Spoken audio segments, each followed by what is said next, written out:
Hi 2W. Today I'm going to read a story called Don't Hog the Hedge. Have you heard of that word before when someone says don't hog that?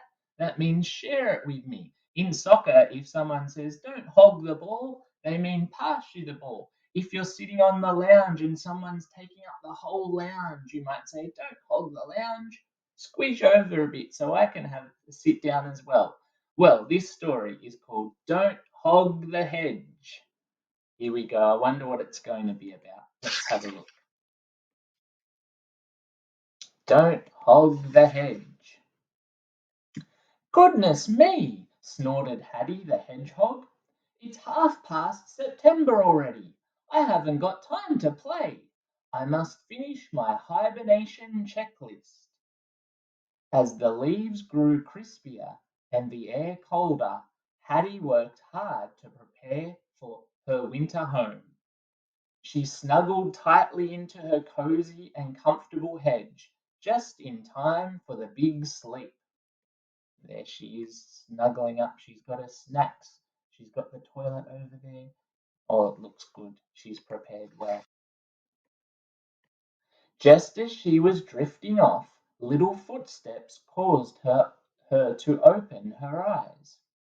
Who could that be? She grumbled as she stuck her furry and slightly damp nose out of the hedge. Three dormice, Dylan, Dexter, and Doris, popped up out of a patch of fallen leaves. We were just admiring the beautiful home you have made, Dylan squeaked. Could we stay here for the big sleep too? Your nest looks so wonderfully warm, and you have prepared it so well, so please don't hog the hedge. There's that word. Well, my hedge is only really set up for one, Hattie grunted. But as you're all only little, I can probably find some space for you just this once. Just as soon as they had settled in, Hattie heard a new, very strange sound heading their way. Thud, shuffle, shuffle, thud. Toby the toad came to a stop in front of the hedge. Hello, can I hunker down in that marvellous hedge of yours? He croaked loudly. Your nest looks so comfy, and you have prepared it so well. So please, don't hog the hedge. You really should have sorted out a place to stay sooner, Hattie scolded. But I suppose you can stay if you promise not to leap around too much.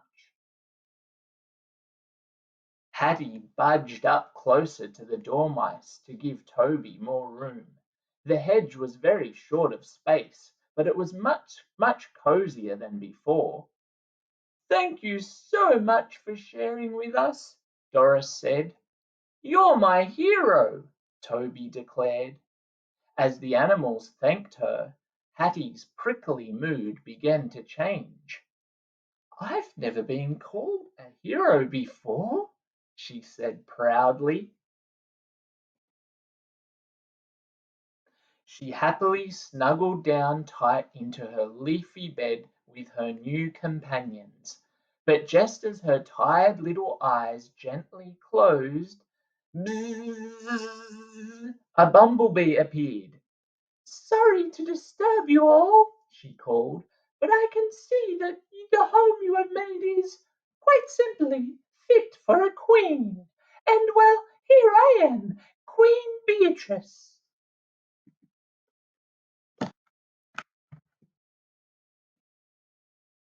Your nest looks so safe and you have prepared it so well, so please don't hog the.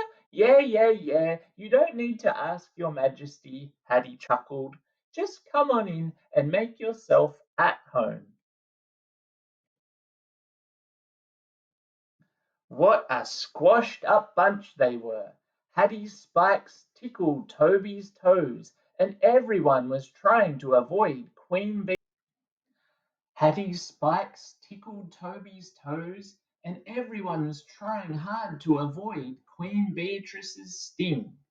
Eventually, they all settled down, but then sob, sniffle, sob, wah! Billy, a young and very upset bat, floated gently down beside the hedge. I'm lost! I can't find my family, he sobbed.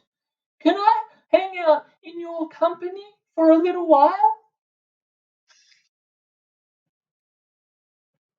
Hattie looked around at her cramped little shelter. I don't think there's any hedge left to hog, she said. We simply cannot all fit in. But then she did something totally unexpected. You can have my space, Hattie offered. She stepped out of the hedge to make room for the lost little bat. How nice of Hattie. But then her friends did something even more unexpected. They all stepped out of the hedge as well. This hedge is not a home without you, Hattie, squeaked Dexter. Let's find a place where we can all fit. Hattie felt warm and fuzzy inside, even though it was freezing outside. So they set off and soon found a new, more perfect spot for their big and well-deserved sleep.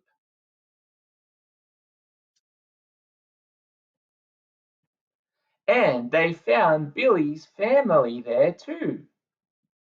All of them. And look, the hibernation checklist: water, tick; bedding, tick; toilet area, tick; alarm clock, tick; friends, tick. Wow, such nice friends. What a lovely story. I really loved how kind and generous and sharing Hattie was. And that was so beautiful when Hattie thought, you can't fit in here, Bat, but I know you're very upset and I want to look after you. You can have my spot. And that was so nice of the friends to say, no, we'll all go together and find a brand new spot. And they all found an even better spot to sleep instead of the hedge that they found at the beginning in the cave. That's going to be fun for them.